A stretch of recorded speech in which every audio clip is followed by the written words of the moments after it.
नमस्कार। चलिए आज बात करते हैं हमारे शरीर के एक ऐसे छिपे हुए कमांड सेंटर की जो हमारे लगभग हर काम को कंट्रोल करता है। जी हाँ, मैं बात कर रही हूँ एंडोक्राइन ग्लैंड्स की। ये आप कह सकते हैं हमारे शरीर के वो अदृश्य डायरेक्टर्स हैं जो पर्दे के पीछे रहकर हमारी पूरी जिंदगी का संगीत तैयार करते हैं।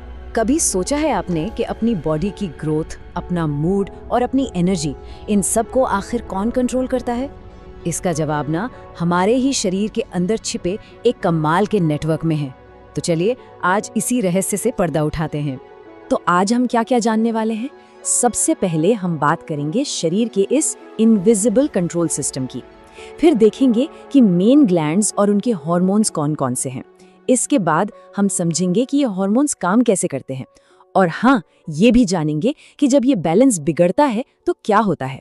और आखिर में हम जीवन के इस बैलेंस्ड म्यूजिक को समझने की कोशिश करेंगे। तो चलिए शुरू करते हैं पहले टॉपिक से और जानते हैं कि आखिर ये शरीर का अदृश्य कंट्रोल सिस्टम है क्या। तो देखिए, एंडोक्राइन सिस्टम असल में ग्लैंड्स यानी ग्रंथियों का एक नेटवर्क है। ये ग्लैंड्स क्या करती हैं? ये बनाती हैं हार्मोन्स, जो कि बहुत पावरफुल केमिकल्स होते हैं, और फिर इन्हें एक तरह से मैसेंजर्स की तरह सीधे हमारे खून में यानी ब्लड स्ट्रीम में छोड़ देती हैं। और बस यहीं से शरीर के सारे बड़े बड़े काम कंट्रोल होते हैं। तो सवाल उठता है, ये हार्मोन्स हैं क्या भला? सिंपल भाषा में कहें तो ये हमारे शरीर के केमिकल मैसेंजर्स हैं, मतलब रासायनिक संदेशवाहक। ये खून के रास्ते पूरी बॉडी में घूमते हैं और सब कुछ हमारे मेटाबॉलिज्म से लेकर हमारे मूड तक हर चीज को रेगुलेट करते हैं। यहाँ पर ना एक कंफ्यूजन बहुत होता है एंडोक्राइन और एक्सोक्राइन ग्लैंड्स के बीच में। इसे क्लियर करना जरूरी है। ऐसे समझिए, एंडोक्राइन ग्लैंड्स डक्टलेस होती हैं, मतलब वो अपने हार्मोन सीधे खून में डाल देती हैं। थायराइड ग्लैंड इसका एक अच्छा उदाहरण है। वहीं दूसरी तरफ एक्सोक्राइन ग्लैंड्स के पास डक्ट्स यानी नलियां होती हैं। ये अपना पदार्थ लोकल जगह पर छोड़ती हैं, जैसे हमारे पसीने की ग्रंथियां। चलिए अब मिलते हैं इस एंडोक्राइन सिस्टम के मेन प्लेयर्स से, यानी मुख्य ग्रंथियों और उनके हार्मोन से। अगर हमारी बॉडी एक ऑर्केस्ट्रा है तो ये ग्लैंड्स उसके म्यूजिशियंस की तरह हैं, जो सब मिलके एक परफेक्ट धुन बनाते हैं। और इस ऑर्केस्ट्रा का कंडक्टर कौन है? वो है पिट्यूटरी ग्लैंड। ये हमारे दिमाग के ठीक नीचे बस एक मटर के दाने जितनी छोटी होती है, लेकिन इसके साइज पर बिल्कुल मत जाइएगा। इसे मास्टर ग्लैंड इसीलिए कहते हैं क्योंकि ये बाकी बहुत सारी ग्लैंड्स को कंट्रोल करती हैं, ठीक एक ऑर्केस्ट्रा कंडक्टर की तरह। जैसे कि ये ग्रोथ हार्मोन बनाती है, जो हमारी बॉडी की ग्रोथ और डेवलपमेंट के लिए कितना जरूरी है ये तो हम सब जानते ही हैं। इसके अलावा ये TSH जैसा हार्मोन भी बनाती है, जो थायराइड ग्लैंड को जाकर बताता है कि चलो अब तुम्हारा काम करने का टाइम हो गया। और ऐसे ही कई दूसरे हार्मोन्स भी हैं जो पूरे सिस्टम को डायरेक्ट करते हैं। चलिए अब दिमाग से थोड़ा नीचे गर्दन की तरफ आते हैं। यहाँ हमें मिलती है थायराइड और पैराथायराइड ग्लैंड्स। इनका मेन काम है बॉडी के मेटाबॉलिज्म और कैल्शियम लेवल को मैनेज करना। देखिए, थायराइड बनाती है थायरॉक्सिन। ये हार्मोन तय करता है कि हमारी बॉडी कितनी तेजी से एनर्जी यानी कैलोरीज जलाएगी। आप इसे हमारी बॉडी का इंजन समझ सकते हैं। और जो पैराथायराइड हार्मोन है वो हमारे खून में कैल्शियम के लेवल को बैलेंस करता है, जो कि हमारी हड्डियों की मजबूती और नर्व के सही फंक्शन के लिए बहुत बहुत जरूरी है। अब मिलते हैं हमारी बॉडी के इमरजेंसी रिस्पॉन्डर्स से, यानी एड्रेनल ग्लैंड्स से। ये हमारी किडनी के ठीक ऊपर बैठी होती हैं और इनका काम है हमें स्ट्रेस और इमरजेंसी सिचुएशन से डील करने में मदद करना। आपने वो फाइट और फ्लाइट वाली फीलिंग महसूस की है, जब अचानक कोई खतरा सामने आता है और दिल जोर जोर से धड़कने लगता है? वो कमाल है एड्रेनलिन हार्मोन का। और दूसरा है कॉर्टिसोल, जिसे हम स्ट्रेस हार्मोन भी कहते हैं।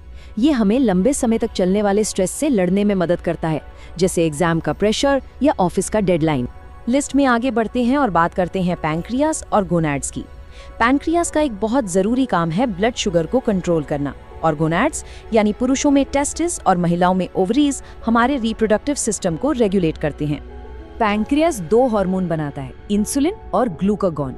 ये दोनों मिलकर हमारे ब्लड शुगर लेवल को बिल्कुल परफेक्ट बैलेंस में रखते हैं। एक बढ़ाता है तो दूसरा कम करता है। और गोनैड से निकलने वाले टेस्टोस्टेरोन और एस्ट्रोजन, ये तो आप जानते ही हैं, ये रिप्रोडक्टिव फंक्शंस के साथ साथ हमारी सेक्सुअल डेवलपमेंट को भी रेगुलेट करते हैं। तो ठीक है, हमने ग्लैंड्स और उनके हार्मोन्स के बारे में तो जान लिया, लेकिन सवाल ये है कि ये केमिकल मैसेज अपने सही पते तक, अपने टारगेट तक पहुंचते कैसे हैं।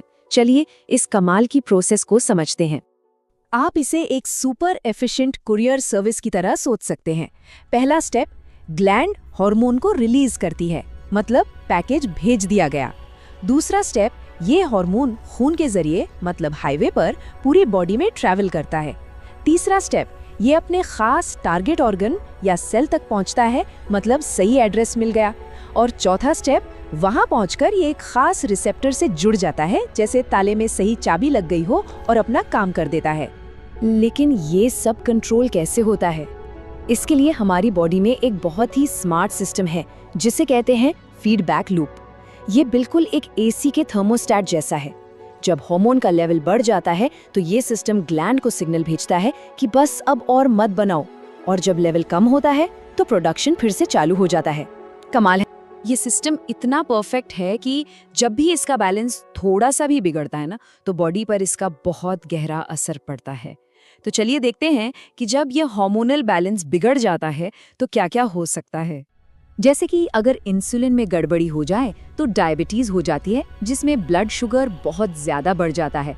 थायरॉक्सिन का बैलेंस बिगड़ने से थायराइड डिसऑर्डर होता है, जिससे मेटाबॉलिज्म या तो बहुत स्लो हो जाता है या बहुत फास्ट। और अगर ग्रोथ हार्मोन ज्यादा या कम हो जाए तो जाइगेंटिज्म या ड्वार्फिज्म जैसी कंडीशंस हो सकती हैं, मतलब कद का असामान्य रूप से बढ़ना या छोटा रह जाना। तो अब हम इस चर्चा के आखिर में पहुंच गए हैं, और ये तो साफ है कि एंडोक्राइन सिस्टम हमारी जिंदगी का एक बैलेंस्ड म्यूजिक बनाने के लिए कितना ज्यादा जरूरी है। एक बार फिर से देखें तो ये हमारी ग्रोथ और डेवलपमेंट को मैनेज करता है, हमारे मेटाबॉलिज्म को कंट्रोल करता है, रिप्रोडक्शन को मुमकिन बनाता है, हमारे मूड और स्ट्रेस को रेगुलेट करता है, और सबसे ज़रूरी बात, ये हमारी बॉडी के अंदर एक स्टेबल माहौल बनाए रखता है जिसे होम्योस्टेसिस कहते हैं। मतलब ये पक्का करता है कि अंदर सब कुछ फर्स्ट क्लास चल रहा है। तो सच में हमारा शरीर एक बहुत ही कॉम्प्लेक्स ऑर्केस्ट्रा है, जहां हर हार्मोन अपना अपना इंस्ट्रूमेंट बजा रहा है ताकि एक खूबसूरत धुन बन सके। लेकिन सवाल ये है कि क्या हम अपनी बॉडी के इस खूबसूरत संगीत को सुनने की कोशिश कर रहे हैं? क्या हम इसे समझ रहे हैं? इस सवाल पर सोचिएगा जरूर।